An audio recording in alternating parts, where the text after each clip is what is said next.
നമസ്കാരം. മലയാളി വാർത്തയിലേക്ക് സ്വാഗതം. നാട് തന്നെ ദുരന്തം അഭിമുഖീകരിച്ചതിൻ്റെ ഏറ്റവും വലിയ വേദനയിലാണ്. ദുരന്തമുഖത്തു നിന്നും രക്ഷാപ്രവർത്തകർ ജീവന് വേണ്ടി, മറ്റുള്ളവരുടെ ജീവൻ രക്ഷിക്കാൻ വേണ്ടിയിട്ടുള്ള നെട്ടോട്ടത്തിലാണ്. രാത്രി വൈകിയും രക്ഷാപ്രവർത്തനം ദുസ്സഹമായ സാഹചര്യത്തിലും പറ്റുന്ന രീതിയിലൊക്കെയുള്ള കാര്യങ്ങൾ ചെയ്തുകൊണ്ടിരിക്കുകയാണ്. വയനാട് ജില്ലയിലെ ചൂരൽമലയിലുണ്ടായ ഈ പ്രകൃതി ദുരന്തത്തിന്റെ പശ്ചാത്തലത്തിൽ ജൂലൈ 30-31 തീയതികളിൽ സംസ്ഥാന സർക്കാർ ഔദ്യോഗിക ദുഃഖാചരണം പ്രഖ്യാപിക്കുകയാണ്.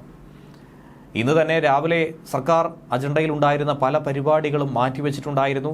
പ്രമുഖ രാഷ്ട്രീയ പാർട്ടികളൊക്കെ തന്നെ തങ്ങളുടെ പരിപാടികൾ വേണ്ടെന്ന് വയ്ക്കുകയും ചെയ്തിരുന്നു. ഈ ദുഃഖത്തിൽ പങ്കുചേരാനായി, ഈ വേദനയിൽ ഒപ്പം നിൽക്കാനായിട്ടുള്ള തീരുമാനത്തിലായിരുന്നു ഏവരും. വയനാട്ടിലെ ദുരന്തത്തിൽ നിരവധി ആളുകൾക്കാണ് ജീവഹാനി സംഭവിച്ചത്. വസ്തുവകകൾക്ക് നാശനഷ്ടം സംഭവിച്ചു. അതിലൊക്കെ തന്നെ വളരെയധികം ദുഃഖമാണ് സംസ്ഥാന സർക്കാർ രേഖപ്പെടുത്തിയിരിക്കുന്നത്.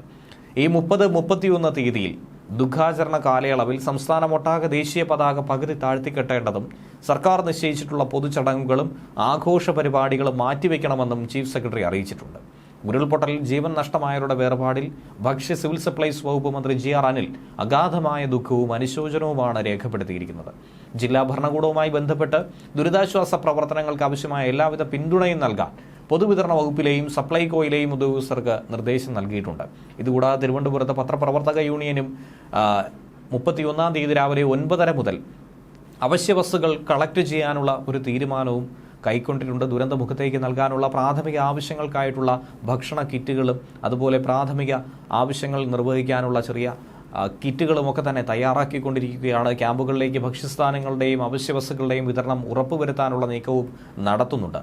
നിലവിൽ എല്ലാ നടപടികളും വകുപ്പ് സ്വീകരിച്ചതായി ഭക്ഷ്യ പൊതുവിതരണ വകുപ്പ് മന്ത്രിയും അറിയിച്ചിട്ടുണ്ട്.